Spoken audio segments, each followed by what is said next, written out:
It's great to have the members of the Methodist Foundation with us again today. Most of us, of course, will not have gone to the Methodist school, but remembering our upbringing gives all of us an opportunity to give thanks for those who have had an influence for good on our lives. Those for whom, in a sense, we are their legacy. And that's our theme today, a spiritual stocktake to work out how we're doing in terms of legacy leaving, and particularly spiritual legacy leaving. I've been away with my other colleagues this week. I've been at 2 conferences this week, and the second one I was speaking to the Salvation Army staff and officers of Great Britain at a conference centre in Derbyshire called Swanwick, which I used to live very near to, but I haven't been for months and months. I always used to joke with people in the car that I could tell you what we were going to have for lunch by the day of the week, but they've changed the menu.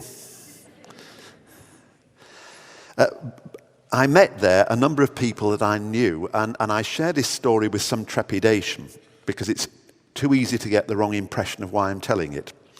But one of the times that God spoke clearest in the whole of my life happened at Swanwick. And it happened in the very room that I walked into this Thursday, Friday, which I haven't been into for a number of years, the room. And it was when I had become the president of the Methodist Conference, having spent what was then 12 years at Cliff College, mainly leading courses in mission and evangelism and preaching and other things like that. And over the 12 years, I think I estimate I took through, as it were, about 350 students doing master's courses and about 7 or 8 people doing research and doctoral degrees.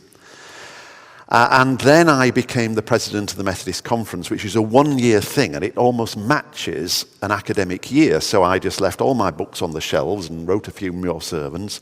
And at the Methodist Conference in July, shut up my office in Cliff College and went on my trip.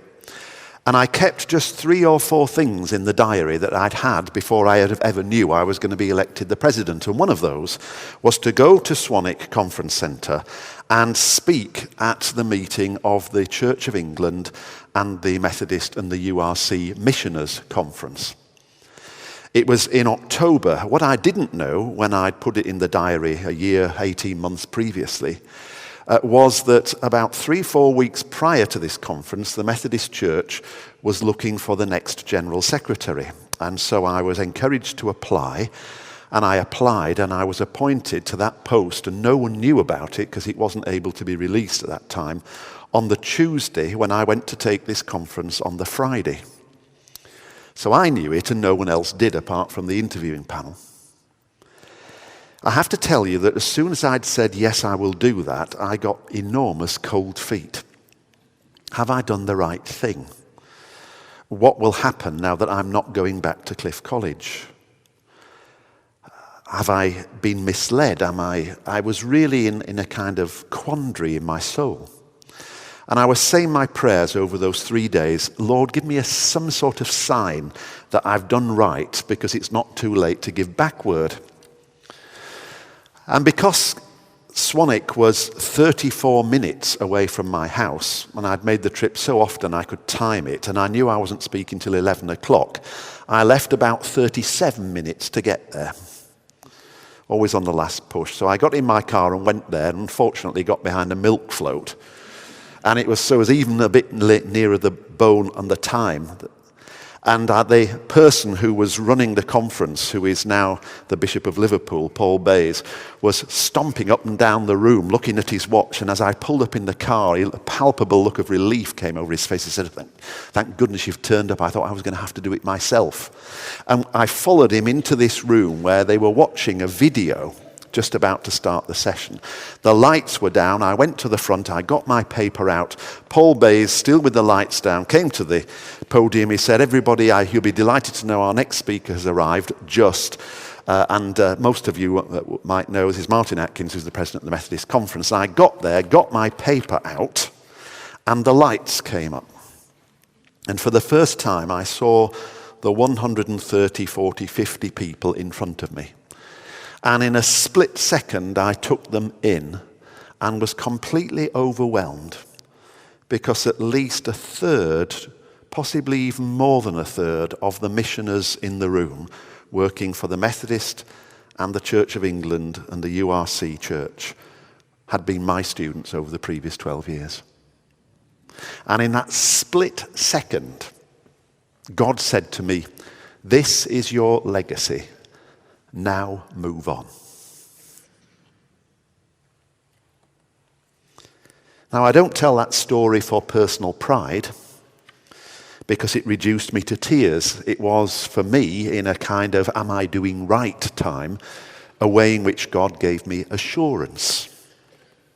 But I tell it to point out how wonderful and significant it is to become aware, however that awareness happens, that you have been involved in the development, the vocation, the faith journey of other people. How significant it is to be involved in legacy making. We're going to be using this passage in Romans if you want to keep an eye on it. And I just want to raise from this passage that Atto read for us, just several phrases that Paul uses in this epistle. First, Paul writes, "I thank my God for you." Isn't it wonderful when you can thank God for people?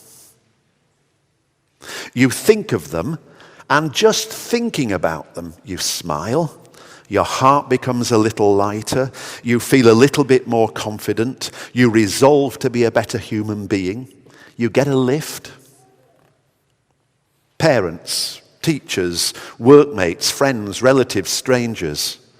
Now, when we're doing this Stocktake, to what extent do you think can people give thanks for us?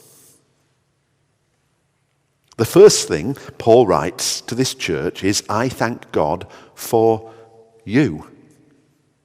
Now, of course, he's talking at that time generically about the congregation in this church in Rome. How marvelous it would be to have people say, "I thank God for you," the people and the congregation of Methodist Central Hall, Westminster. And to experience that must drive and continue to drive our ministry and our mission, our service, what we choose to do, what we choose not to do, our caring, our sharing, our life together. But our church family is only the sum of each one of us, individuals together collectively becoming a family of faith. So are people's experiences of us as individuals too thankworthy? In our families, because of the role that we have, and we strive to exercise it well. At our place of work. To strangers and neighbours alike.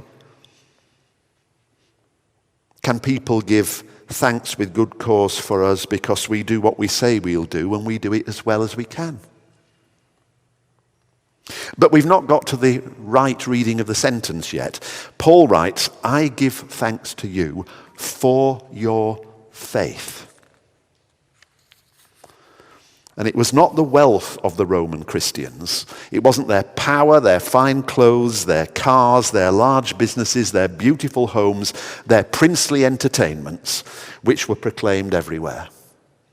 It was their authentic, living faith that bore testimony to God in Jesus Christ that has Paul saying, "This is what I thank God for."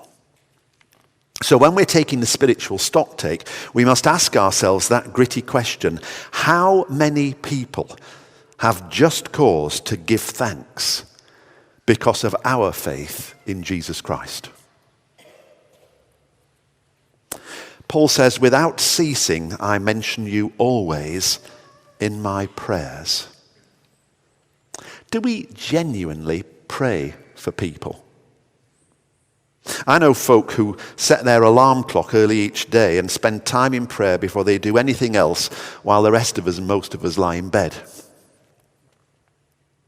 And when we do pray, how much of our praying is self-directed? Lord, you know what I need today. And how much of it is for other people? Liturgically, in the early church, that's, let's say in round figures, the first 150 years of the Christian era, only two things constantly figured in early Christian worship. Wherever it took place and when everything extraneous was stripped away, only two things remained. The first was that it consisted of the Eucharist, the communion of bread and wine, which we'll celebrate later in this service. And the second element that was always present in the early church was what? A sermon? No. An offering? No. It was prayers for others. Other Christians, other souls, other situations. Someone told me some time ago of a great Methodist, a one-time president of the Methodist Conference, Raymond George. He was an academic throughout his life. He was trained ministers in 3 or 4 training institutions over his long ministry. And a minister asked to come and see him about some problem or other, and Raymond and this minister spent time together. And the minister returned home, no doubt encouraged. No one quite knows what the content of the conversation was. But a year later, the minister received a letter, and it was from Mr. George. Dear brother, you may recall we met and talked through some issues of your life, and I said I would pray for you. It's a year since that congregation, and I write now to inquire whether I can remove you from my prayer list. What's our praying for others like in our spiritual stocktake? Paul writes that we may be mutually encouraged by each other's faith. I used to visit an old couple, small house, not much in the way of possessions, but to visit them was a real joy. In fact, out of the people that I visited, this is when I was in Shipley and Saltaire back in the dark ages of the 1980s, I used to, if I was particularly down, go and visit them. They were both in their late 80s, and the minute that you got there, you felt better. I don't think that was the point of the exercise, but you did. And then I used to visit a slightly younger couple in their home, and I always used to visit them to get it out of the way, because it was always traumatic. The difference was that the older couple were encouraging, they urged you on, they were interested, they enthused gratitude and thankfulness. And the other couple, from the moment you walked through the door, constantly whinged and complained. Nothing was right, nobody was good enough, things were getting bad and getting worse. Do you know who received the most visitors in their times of need? Who do you encourage by your faith? And the other side of this is, how do we recognize our debt to others? And have we told them? I think I've mentioned before that when I became a Christian at the age of 17, which for me was quite a sort of dramatic thing, it needn't be, it just happened like that for me. But one of the things I then wanted to do within weeks of that was to go back to Otley Methodist Church, where I'd been a member of the Sunday school until around about 10. And I went down specifically on Sunday morning to seek him out. I knew he'd be an old man, only to find that he died only 3 months before. And I was really, really upset, because I wanted to tell him that all his time with 4 renegade boys in Otley Methodist Sunday School wasn't actually wasted. And I couldn't. I never got to tell him. I hope he knows, but wouldn't it have been great if I could have told him when he was around?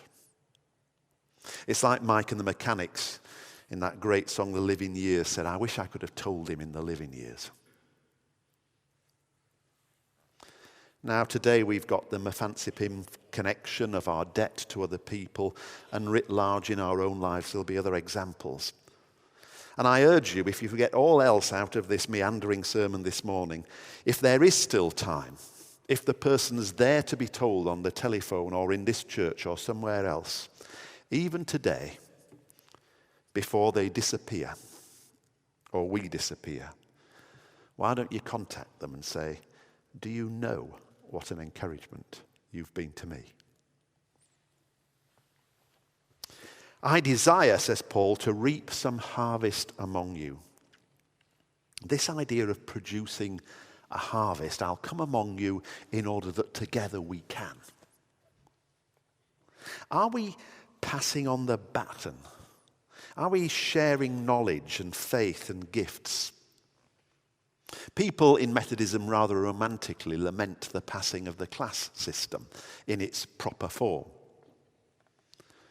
It probably didn't last as long as we thought it did, but where it worked well, it worked brilliantly. And one of the things that it did do was that it built in the idea that more mature Christians helped younger Christians in their faith journey. There was almost a kind of built-in mentoring that men who were in classes would be given younger men in order to teach by role model and example what they called rather quaintly in the interwar years, muscular Christianity. One minister said to me recently when he went to a new appointment, my focus is going to change now, Martin, I'm getting older. I used to try and do it all myself. Now I think my task is to encourage and facilitate those who are younger than I am. What sort of mentors are we? Are we passing on the legacy, or are we just holding to ourselves what we know and saying, you'll just have to discover it if you can or if you will? Are we generous about what God has taught us and enabling others? I don't mean ramming it down their throats. Or is it all precious? That sort of church version of a competitive industry or workplace where basically ignorance or the fact that somebody doesn't know is your advantage and therefore you don't share it. For I am not ashamed of the gospel, writes Paul in conclusion. Those who know the love of God in Christ have an obligation to declare that to others, not to ram it down their throats, but to find a way of speaking the gracious and right word in an appropriate way in the right time. A friend of mine who worked for the local council decided that he had a gift of evangelism. And he said, and this is a joke, but it's not a joke, it's true, but what I mean is it's comical because sometimes my comical lines don't go down very well in this church. But he genuinely said to me, he said, do you know, Mart, I was so good at sharing the gospel that after 6 months, none of my workmates would get in the van with me. But there are ways. The kindly note, the offer of prayer either at the time or later or both, the reference to our own faith brought gently into a conversation, the readiness to engage with those openings that people, so many still searching for something that makes sense in their complicated lives, they just occasionally give us. Rather than ignore them, we just take them and speak into them. Or are we ashamed of the gospel? Do we act in such a way that Christ has good cause to be ashamed of us? Funerals are interesting things, aren't they? Whenever I go to a funeral, I remember a sign that I first saw on a ward when Helen was training to be a midwife. And I was waiting outside the ward to pick her up. This was in the very early days of our marriage. And I couldn't go in the ward, but I noticed that on the ward window at the hospital where she was, it was in Withington in Manchester, somebody had written a sort of, you know how they put notices on the wall, it said, the first 10 minutes of life are among the most dangerous. And somebody in blue felt tip pen had put underneath, the last 10 ain't so hot either.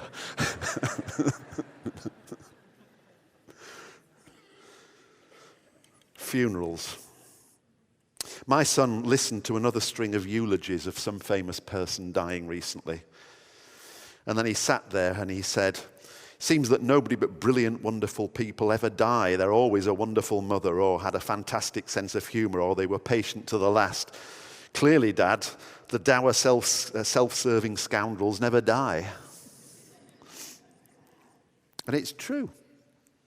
We all find wonderful things to say at the end. And there's many a sort of exaggeration of grace through gritted teeth being said over a gravestone. But wouldn't it be marvelous if at our own funerals those wonderful things were fully true? And our legacy was that those who knew us had just cause to be thankful for us and for our faith in Jesus Christ. That our praying for others was real, not empty promises. That we had so lived our lives that we'd been encouragers, not discouragers. That we mentored and cared for those who came after us, passing on the best of what we knew and believed, and aiming to enrich rather than denude other people's lives. That it could be truly said of us, they were not ashamed of the gospel of Jesus Christ. And they found ways to share that goodness with other people. That would be quite a funeral service, wouldn't it? When you're taking a spiritual stocktake and wondering about what legacy you leave. Amen.